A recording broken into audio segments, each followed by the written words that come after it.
সুপ্রিয় শিক্ষার্থীরা, আশা করি তোমরা সকলেই ভালো আছো। একে স্কুল কর্তৃক আয়োজিত অনলাইন ক্লাসের ধারাবাহিকতায় আমি সুনিতা সরকার থাকছি অষ্টম শ্রেণীর একটি অনলাইন ক্লাস নিয়ে। আজকে আমরা আলোচনা করব অষ্টম শ্রেণীর বিজ্ঞান বিষয়ের সপ্তম অধ্যায়টি, যেখানে আমরা বিশদভাবে আলোচনা করার চেষ্টা করব পৃথিবী এবং মহাকর্ষ সম্পর্কে। প্রথমে আমরা দেখে নেই যে আমরা এই অধ্যায়টি থেকে কি কি আলোচনা করতে যাচ্ছি। মহাকর্ষ, মহাকর্ষ সূত্র, অভিকর্ষ, অভিকর্ষজ ত্বরণ, অভিকর্ষজ ত্বরণের পরিবর্তন, ভর ও ওজন, পৃথিবীর বিভিন্ন স্থানে অভিকর্ষজ ত্বরণ ও বস্তুর ওজন, লিফটে ওজনের তারতম্য, এবং সব শেষে আমরা একটি সৃজনশীল বই থেকে একটি সৃজনশীল আলোচনা করব। ঠিক আছে, তো প্রথমেই আমরা চলে যাচ্ছি মহাকর্ষ। আমাদের অধ্যায়ের নাম থেকে আমরা বুঝতে পারছি যে এখানে আমরা মহাকর্ষ সম্পর্কে আলোচনা করব। তো মহাকর্ষ বলতে আমরা কি বুঝি? প্রথমে আমরা বলবো যে স্যার আইজ্যাক নিউটনের কথা, যিনি একদিন একটি বাগানে বসেছিলেন এবং গভীর চিন্তায় মগ্ন ছিলেন। ঠিক সেই মুহূর্তে গাছ থেকে একটি আপেল তার সামনে এসে পড়ল। তখন তার মাথায় ঘোরাফেরা করছিল যে আচ্ছা, আপেলটি কেন এই মাটিতেই পড়ল, সেটি কেন উপরে গেল না বা পাশে চলে গেল না, এটি কেন নিচে মাটিতেই পড়ল। অনেক চিন্তা করার পর তিনি ভাবছেন যে অবশ্যই তাহলে এই আপেলটিকে মাটি তার নিজের দিকে টানছে, কোনো একটি বল কাজ করছে এখানে। যেই বলটির নাম পরবর্তীতে উনি প্রদান করেন হচ্ছে মহাকর্ষ বল। অর্থাৎ পৃথিবীতে বা মহাবিশ্বে প্রতিটি বস্তুকণা একে অপরকে আকর্ষণ করছে। এই আকর্ষণকে আমরা বলে থাকছি মহাকর্ষ।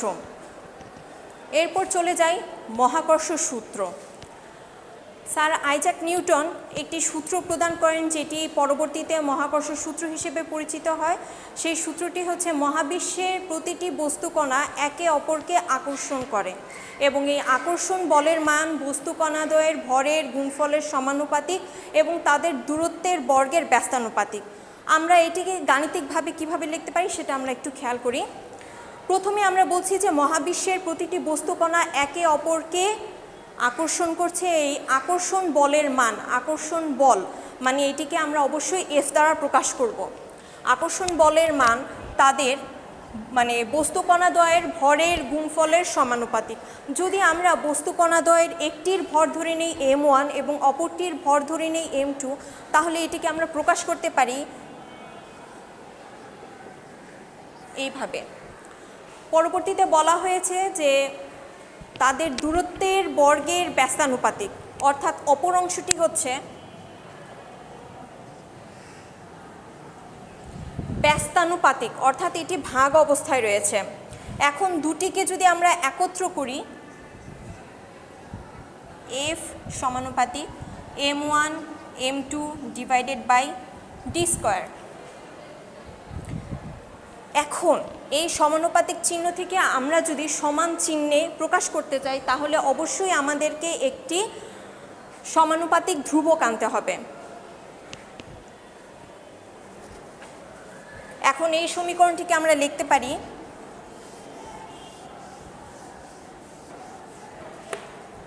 F equals to G m1 m2 divided by d square, যেখানে m1 আর m2 হচ্ছে বস্তুকণাদ্বয়ের ভর, ডি হচ্ছে তাদের মধ্যবর্তী দূরত্ব এবং জি হচ্ছে একটি ধ্রুবক, যেটিকে আমরা বলবো মহাকর্ষীয় ধ্রুবক, এবং এর একটি মান রয়েছে। মানটি হচ্ছে 6.673 into 10⁻⁻11 newton metre square KG inverse 2। এটি হচ্ছে মহাকর্ষীয় ধ্রুবকের মান। এখন আমরা চলে যাব অভিকর্ষ। এতক্ষণ আমরা আলোচনা করলাম মহাকর্ষ। বলা হয়েছে কি মহাবিশ্বের প্রতিটি বস্তুকণা একে অপরকে আকর্ষণ করে। তো যখন এই আকর্ষণটা হয়ে যাবে পৃথিবী এবং পৃথিবীর মধ্যস্থ কোনো একটি বস্তুর মধ্যে, তখন সেই আকর্ষণকে আমরা বলবো হচ্ছে অভিকর্ষ। উদাহরণস্বরূপ আমরা বলতে পারি যে ধরো এই কলমের সাথে পৃথিবীর যে আকর্ষণটা সেটি হয়ে যাবে তখন অভিকর্ষ। যখন আমরা বলবো চাঁদ আর সূর্যের মধ্যকার আকর্ষণ বল, তখন সেটাকে আবার আমরা বলবো মহাকর্ষ। এরপর আমরা চলে যাচ্ছি অভিকর্ষজ ত্বরণ। অভিকর্ষজ ত্বরণটা কি? আমরা ক্লাস 6-এ, সম্ভবত ক্লাস 6-এর বিজ্ঞানে আমরা পড়ে এসেছি ত্বরণ কাকে বলে। ত্বরণটা কি?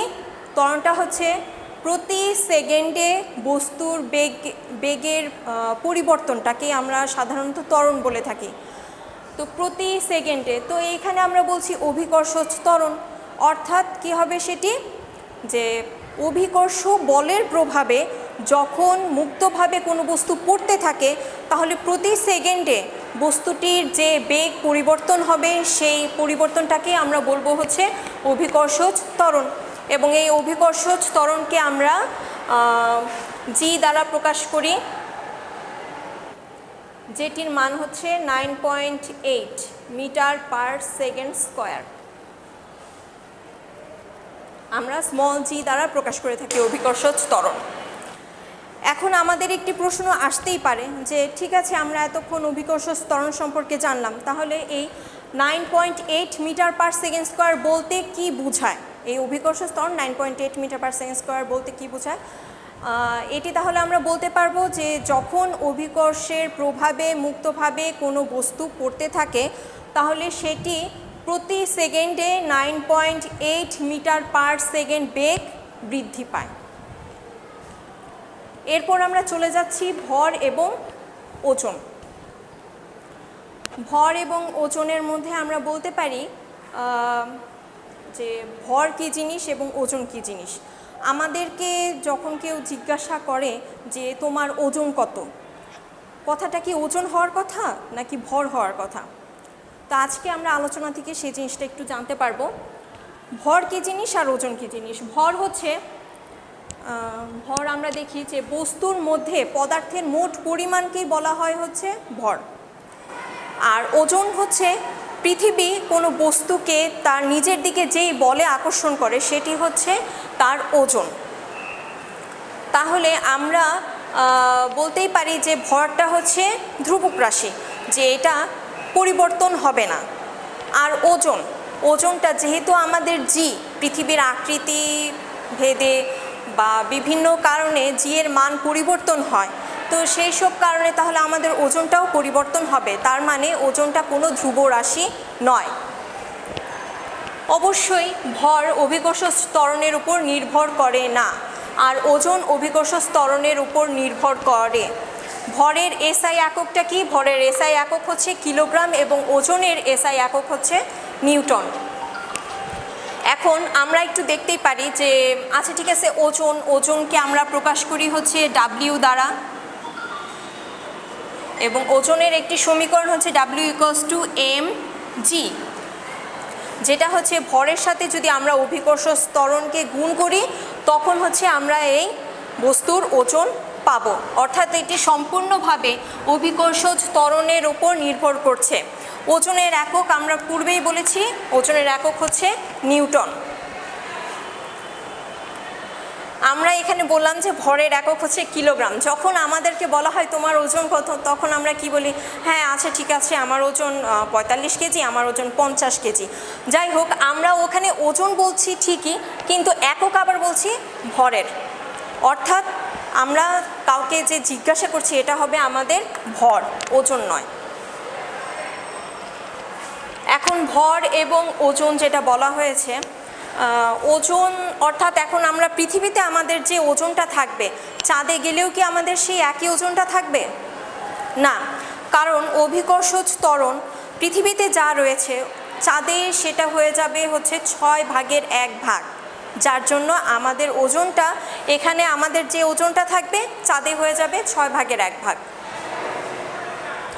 এরপর চলে যাচ্ছি, আচ্ছা এখানে আমাদের একটি আলোচনার বিষয় ছিল অভিকর্ষজ ত্বরণের পরিবর্তন। অভিকর্ষজ ত্বরণের পরিবর্তনটা কি কি কারণে হয়ে থাকে? সাধারণত হয়ে থাকে আমাদের এই পৃথিবীর আকৃতির কারণে। কারণ আমরা জানি পৃথিবীটা কি? পৃথিবীটা হচ্ছে সুষম গোলাকার নয়। সুষম গোলাকার না হয় অর্থাৎ, তাহলে দেখো এখান থেকে, কেন্দ্র থেকে এইখানে মেরু অঞ্চল, এইখানে আমাদের দূরত্বটা কি কম, আর এইখানে বিষুবীয় অঞ্চল। সেখানে আমরা দেখতেই পাচ্ছি যে এখানে দূরত্বটা বেশি। মেরু অঞ্চলে আমাদের জি এর মান হচ্ছে, যেহেতু দূরত্বটা কম, জি এর মান হবে হচ্ছে বেশি।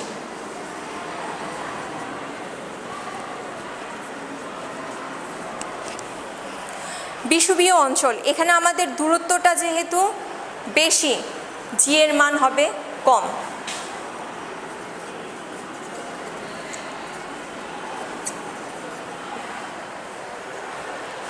ঠিক আছে, এখন আমরা বলতে পারছি যে জি এর মান মেরু অঞ্চলে হচ্ছে বেশি, বিষুবীয় অঞ্চলে জি এর মান হয়ে যাবে তখন কম। আচ্ছা, এরপর আমরা একটি সমীকরণ দেখব। ঠিক আছে,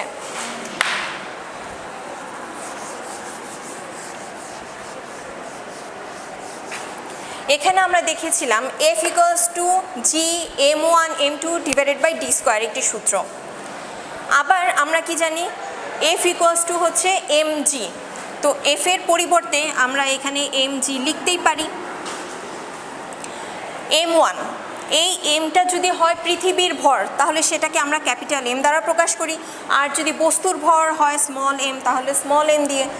দেন পৃথিবী থেকে তার কেন্দ্রের মধ্যবর্তী দূরত্ব যদি আমরা ধরে নেই আর, তাহলে এখানে হয়ে যাবে r²। দেখো উভয় পক্ষ থেকে আমার এই এম বাদ চলে যাচ্ছে, থেকে যাচ্ছে G = GM / r²। এখান থেকে আমরা একটা সিদ্ধান্তে উপনীত হতে পারি যে অভিকর্ষ ত্বরণ যেটা রয়েছে সেটা বস্তুর ভরের উপর কোনোভাবেই নির্ভর করে না। আচ্ছা, এরপর আমরা চলে যাই পৃথিবীর বিভিন্ন স্থানে অভিকর্ষ ত্বরণ ও বস্তুর ওজন। যেটা আমরা ইতিপূর্বে দেখেছি যে বিভিন্ন স্থানে, পৃথিবীর বিভিন্ন স্থানে অভিকর্ষ ত্বরণের মান বিভিন্ন হয়। তো তাহলে যেহেতু অভিকর্ষ ত্বরণের ওপর আমাদের বস্তুর ওজনটা নির্ভর করছে, তার মানে হচ্ছে বস্তুর ওজনটাও পরিবর্তন হবে। তো দেখি কি কি কারণে এই পরিবর্তনগুলো হচ্ছে। ভূপৃষ্ঠের বিভিন্ন স্থানে, ভূপৃষ্ঠ থেকে আমরা যখন উচ্চতর কোনো স্থানে যাব, আর হচ্ছে পৃথিবীর অভ্যন্তরে যখন কোনো আমরা স্থানে চলে যাব, তখন সেই ক্ষেত্রে আমাদের অভিকর্ষ ত্বরণের মানটাও পরিবর্তন হবে, সেই সাথে সাথে বস্তুর ওজনটাও। এখন ভূপৃষ্ঠের বিভিন্ন স্থানে কি কি কারণে পরিবর্তনটা হচ্ছে? এক নম্বরে হচ্ছে পৃথিবীর আকৃতির কারণে, কারণ পৃথিবীটা সুষম গোলাকার নয়।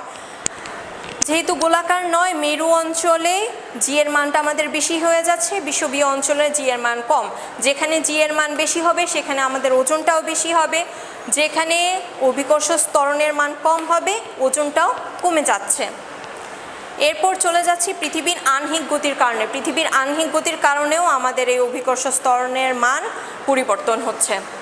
খ নাম্বার, ভূপৃষ্ঠ থেকে উচ্চতর কোনো স্থানে যদি আমরা যাই তখন কি হয়? ভূপৃষ্ঠ থেকে উচ্চতর স্থানে এই যে পৃষ্ঠ, এখান থেকে যখন আমরা উপরে যাব তখন হচ্ছে আমাদের অভিকর্ষ ত্বরণের মান কমতে থাকবে। অভিকর্ষ ত্বরণের মান কমা মানেই ওজনটা কমে যাবে। পৃথিবীর অভ্যন্তরে কোনো স্থানে, খুব ইম্পর্ট্যান্ট একটা কথা, পৃথিবীর অভ্যন্তরে একদম কেন্দ্রে যখন আমরা চলে যাব তখন জি এর মান হয়ে যাবে 0।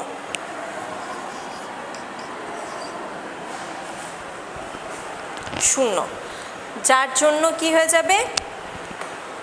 ওজনও 0। কেন্দ্র থেকে যতই আমরা পৃথিবীর কেন্দ্র মানে পৃথিবীর পৃষ্ঠ থেকে যতই আমরা কেন্দ্রের দিকে যাব ততই আমাদের অভিকর্ষ ত্বরণের মান কমতে থাকবে। আচ্ছা, এরপর চলে যাচ্ছি লিফটে ওজনের তারতম্য। আমরা অনেকেই কম বেশি লিফটের মধ্যে চলাফেরা করেছি, ঠিক আছে? তো লিফটের মধ্যে কি হয়, যখন একবার লিফটটা উপরে ওঠে তখন একটি ঘটনা ঘটে, আবার যখন লিফটটি আমাদেরকে নিয়ে নিচে নামে তখন আরেকটি ঘটনা ঘটে, আর 3 নম্বর ঘটনা হচ্ছে যখন লিফটটি মুক্তভাবে পড়তে থাকে। তাহলে 3টি ঘটনা এখন আমরা আলোচনা করব। লিফট যখন থেমে আছে, আমরাও লিফটের মধ্যে দাঁড়িয়ে আছি, ধরো লিফটটাও থেমে আছে, আমরাও থেমে আছি, তখন সেই ক্ষেত্রে কি হবে? সেই ক্ষেত্রে আমি যে ওজনটা দিচ্ছি, আমি আমার ওজনের সমান বলে লিফটের ওপর বল প্রয়োগ করছি, এবং লিফটটিও কী হবে, আমার ওজনের সমান এবং বিপরীতমুখী একটি বল প্রয়োগ করছে, যার ফলে আমি লিফটের মধ্যে দাঁড়িয়ে আছি। তখন আমি আমার ওজনটা সম্পূর্ণভাবে অনুভব করতে পারবো। এরপর লিফটটা হঠাৎ করে কি হবে, চলতে শুরু করবে, অর্থাৎ স্থির অবস্থা থেকে সে চলতে শুরু করলো। যখনই সে স্থির অবস্থা থেকে চলতে শুরু করবে তখন লিফটটি একটি ত্বরণ সৃষ্টি হবে। লিফটের সাপেক্ষে তখন আমাদের ত্বরণটি হয়ে যাবে এই অভিকর্ষ ত্বরণ জি এর থেকে বেশি। অভিকর্ষ ত্বরণের থেকে যখন বেশি হবে, অর্থাৎ আমরা আমাদের ওজনের থেকে বেশি বল লিফটের উপর প্রয়োগ করব। লিফটের উপর যখন আমরা বেশি বল প্রয়োগ করছি, অর্থাৎ তখন আমরা কি হবে, আমাদের ওজনের থেকে বেশি ওজনটা অনুভব করব, অর্থাৎ নিজেদেরকে ভারী মনে হবে আমাদেরকে। এরপর যখন লিফটটি সমবেগে যখন চলতে শুরু করলো, চলা শুরু হয়ে গেল তার, সমবেগ কথাটা মনে রাখবা। সমবেগ কথাটার মানে হচ্ছে আমার সেখানে কোনো রকম ত্বরণ থাকবে না, ত্বরণের মান হচ্ছে 0। তো তার মানে সেখানে আমাদের অতিরিক্ত কোনো ত্বরণ থাকছে না, আমরা আমাদের ওজনেই আমরা চলছি। এরপর লিফটটি যখন উপর থেকে নিচে নামতে শুরু করবে, যখন নিচে নামতে শুরু করবে তখন লিফটটি একটি ত্বরণ সৃষ্টি হবে অবশ্যই, এবং সেই ত্বরণটা কী হবে, অভিকর্ষজ ত্বরণের থেকে কম মানের হবে, যার জন্য আমরা নিজেদেরকে কিছুটা হালকা অনুভব করব। 3 নম্বর পয়েন্টে কি বলেছিলাম মনে আছে, মুক্তভাবে যদি লিফটটি পড়তে শুরু করে। মুক্তভাবে কখন পড়ে, যখন লিফটটির দড়ি ছিঁড়ে যায়, ঠিক আছে। তো তখন কি হবে, তখন লিফটটি মুক্তভাবে পড়তে শুরু করবে এবং তখন সেই অভিকর্ষজ ত্বরণ আর আমাদের ত্বরণটা কি হয়ে যাবে, লিফটের ত্বরণটা সমান হয়ে যাবে, অর্থাৎ জিনিসটা হয়ে যাবে জি মাইনাস জি, অর্থাৎ 0। যেই ত্বরণটা আমরা অনুভব করব সেই ত্বরণটা হয়ে যাবে 0, অর্থাৎ ত্বরণটা যদি 0 হয়ে যায় মানে আমরা ওজনহীন অনুভব করব, নিজেদেরকে তখন মনে হবে ওজনহীন, ঠিক আছে। তো এর পরিপ্রেক্ষিতে আমরা এখন একটি সৃজনশীল আলোচনা করব, সৃজনশীল প্রশ্ন। দেখো তোমরা সকলেই পাঠ্য বইয়ের 1 নম্বর সৃজনশীলটি কী বলা হয়েছে, নুহা তাদের বাসায় 5 তলার ছাদে উঠে 50 গ্রাম ভরের একটি পাথর এবং 1 টুকরা কাগজ একই সাথে নিচে ফেলে দিল। মাটিতে দাঁড়ানো নুহার ছোট ভাই লক্ষ্য করলো পাথরটির কাগজের আগেই মাটিতে পৌঁছায়। দেখো ক নম্বরে বলা হয়েছে প্রথমেই যে অভিকর্ষ কী, আমরা প্রথমেই কিন্তু আলোচনা করেছি অভিকর্ষ কী, যে পৃথিবী এবং অন্য কোনো বস্তুর মধ্যকার আকর্ষণকে আমরা বলছি অভিকর্ষ। অভিকর্ষ খ নম্বরে দেখো, অভিকর্ষজ ত্বরণ বলতে কি বোঝায়। অভিকর্ষজ ত্বরণ কি বলেছিলাম, যে অভিকর্ষ বলের প্রভাবে যখন একটি বস্তু মুক্তভাবে পড়তে শুরু করে তখন প্রতি সেকেন্ডে তার বেগ বৃদ্ধিকে বলা হচ্ছে অভিকর্ষজ ত্বরণ। আচ্ছা, এরপরে চলে যাচ্ছি যে পাথরটির ওজন। গ নাম্বার দেখো, পাথরটির ওজন নির্ণয় করো। তো আমরা একটি সূত্র ইতিমধ্যে আলোচনা করেছিলাম, সূত্রটি হচ্ছে W=mg। তো এম কত দেওয়া আছে, এম দেওয়া আছে আমাদের দেখো ভর, এম সমান হচ্ছে 50 গ্রাম। ভরের আমরা একটু আগেই বলেছিলাম ভরের এসআই একক হচ্ছে কিলোগ্রাম, তাহলে এটাকে আগে আমরা কিলোগ্রামে প্রকাশ করব।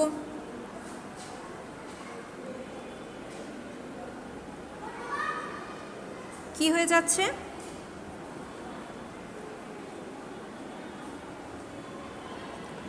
এরপর আমরা কি জানি অভিকর্ষজ ত্বরণ,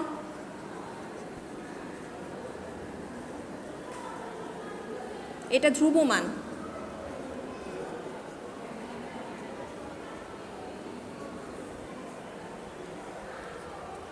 ঠিক আছে, তাহলে ওজন আমরা কি জানি, সূত্রটা কি হবে, আমরা জানি W=mg।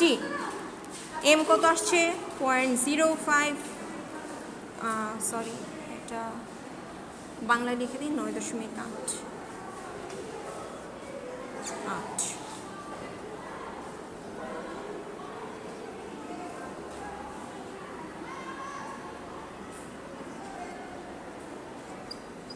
নিউটন।